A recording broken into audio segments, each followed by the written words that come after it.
the new iPhone News app is also really handy. Just because you can choose your interests and whatever news that entails that kind of pops up right there. So usually through either Twitter, websites, CNN.com, things like that. Okay, so every morning I watch 30 minutes of the news on TV. I watch CNN, Fox, and MSNBC, and sometimes Bloomberg. And then I also read Roll Call and Politico and The Hill. I'm not gonna lie to you, Twitter.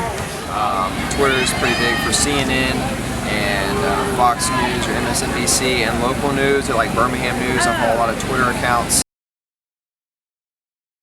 I think it's really easy for, especially people our age, college students, to disconnect from what's going on and to only really focus on kind of frivolous little trends and those type of things. And I think sometimes the news can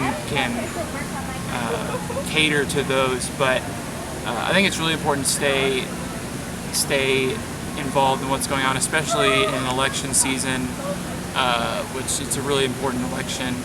Well, for me, it's just happening with our times. I like to keep up, with things that are going on outside of Samford itself. So I think it's important, not only for our daily lives, but what can happen in the future.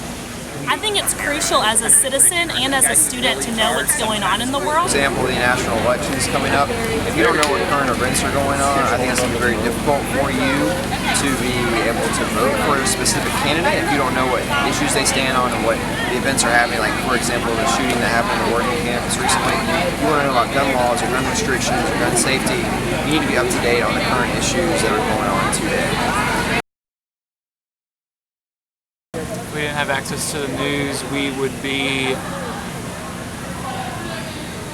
a sadly uninformed people that really only focused on really meaningless things. There'd be, I guess, a lot less propaganda, and it'd be harder to find out what was going on elsewhere. That's a good question. If we didn't have access to the news, we would be in a state similar to North Korea, because as freedom, as liberty, it's important to have the citizens be able to access their own information.